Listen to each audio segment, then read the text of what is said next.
Ayan, hindi ko alam kung rinig nyo ako kasi na-connect ko sa Bluetooth eh. Ayan, meron naman siyang dalawang AirPod sa gilid ng mismong Insta360. Tinry ko lang kung ko-connect. Sabi kasi sa mga review, si Insta360 daw, hindi limitado lang yung pwedeng pagkonektan ng mga device ng mga intercom. Ito, ang gamit ko kasi si Blaze GT1 na intercom. Ayan, hindi ko alam kung naririnig nyo ako pero ayan, binibideo ko na, naka-connect na ako. Connected na yan. Pero tingin ko mukhang ano naman talaga. Ayan, medyo ano lang yung ano ko. Hindi pumipitik yung kinakapitan na. Hindi masyadong mahigpit. Ayan, pero okay naman na yung voice kung naririnig. Try natin i-upload sa YouTube to sa mga nagtatanong na okay lang ba si Insta360 connect kahit kaninong intercom. Try niyo kasi ako tinry ko lang kanina habang nakatambay ako. Ayan, nag-aabang lang ako ng tawag ko sa trabaho. Ayan, subukan ko naman pero ayan, try mo pa rin kung halimbawa excuse me, halimbawa gusto mo mag-motovlogging, try mo to si Blaze GT1. Ayan, mura lang to, baka nasa ano lang 700 lang. One pair lang 'yon. Ay isang ano lang 'yon, isang intercom lang. Kasi nabili namin tong intercom, dalawa na. Ayan. Medyo ano, ang presyo niya ata nasa 1 2 ano, 2 2 ganon nung binili siyang dalawa. Pero sabi 700 lang daw, excuse. Ayan. Try nyo kung ano. Kasi sa akin, ayan, nakikita nyo naman yung view ko. Tapos yung boses, kung naririnig nyo. Malinaw naman siguro to kasi ano naman Bluetooth naman siya, hindi naman siya yung totally na ano eh. Basta ano naman siya, clear naman siguro yung pagkakagawa natin ng mga video na mayroon voice recording. Ayan, try natin to si Blaze GT1. Intercom yan yung gamit ko. Kahit na budget meal lang, okay na. Kahit music, okay din to. Tapos na i-connect pa natin sa mga Insta360 natin.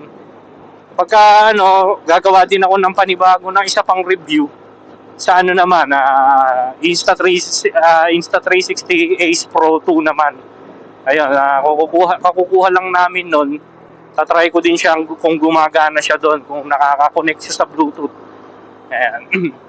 Medyo ano lang tayo ngayon, chill ride lang tayo kasi medyo maluwag yung ano natin pinipisita natin dito baka malaglag yung camera natin wala na tayong pambili, hindi naman tayo big time ayun kasing ano na yan, pag-ipunan lang. Second hand ko lang nabili yan sa 360 X3 na yan, kaya ano dapat mag-Insta 360 X4 ako yan lang kaya ng budget. Pero soon baka makapag-upgrade. Baka madali na yung X5 kasi X5 maganda yung X5, meron siyang pure video. Pure video kasi kahit madilim, kitang-kita natin. Pero ito, sa tingin ko sa gabi, okay naman din siya kung mumurahin lang naman na hindi naman natin masasabing mumurahin pero ano naman, budget meal pa rin naman si Insta360 X3. Hindi na siya katulad dati na talagang umaabot ng 20 ganyan. Siguro ngayon pagka second hand makakabili ka na lang nito nasa 15-14 ako, tinawaran ko lang to Buti nga mabait yung may-ari. Ayan. Tapos baguhan pa ako sa pagtingin ng camera kasi first time kong bumili nitong Insta360. Kaya syempre, nakakakaba din kasi magbibitaw ka ng pera mamaya pagka nagkatapos kayong transaction, hindi mo alam kung may issue ba. Ako tinatry ko namang i-review yung mga ko na to. Wala naman problema si Insta360 X3. Okay naman siya. Ayan. Kaya sa mga nagbabalak mag-motovlogging, kasi ako first time ko to. Sa totoo, first time ko to kasi napag-connect ko, try ko lang na mag-upload sa YouTube. Try yung panoorin, ayan. Kung may mga ano kayo, may mga gusto kayong puntahan na spot, try nyo to, si Insta360. Tapos bili kayo nitong Blaze GT1 kasi si Blaze GT1 na gamit ko na intercom, matagal na sa akin to, mga nasa ano na to siguro nasa 6 months na. Ayan, matibay ito kasi ang gamit ko namang intercom na to, kahit umulan, umaraw, ayan, yan pa rin siya. Walang pinagbago. Solid pa rin talaga kasi parang waterproof din siya kasi kadalasan nung nakaraan umuulan. Nakita nyo naman, bumagyot lahat. Ayan ang trabaho ko, field. Pero nakita nyo yung ano ko, yung intercom ko, okay pa rin naman, wala namang nagiging problema. Iko-connect pa rin sa isa pang intercom na gamit namin. Ayan, tapos ngayon na-connect ko siya sa Insta360 X3. Ayan, kaya kahit papaano talagang matibay talaga.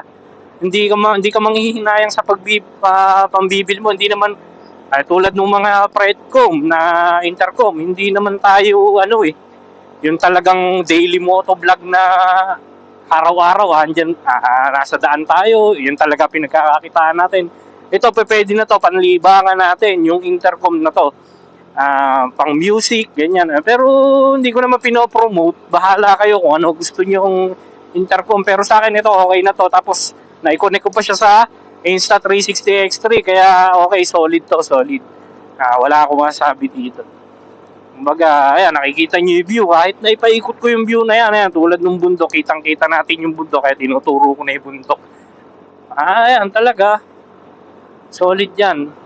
Mamaya pagka i-upload ko to, or bukas ng umaga, hindi ko alam, mamaya try ko i-edit. Ayan, kasi hindi ko alam kung malinaw ba yung pagkakakuha natin. Pero sa tingin ko malinaw naman kasi connected naman talaga siya. Ayan, dalawa na siyang AirPods sa mismong camera. Ayan, ingat kayo sa mga basta susunod ingat kayo sa mga biyahe, sa mga rides nyo. Ayan, ako dito lang ako.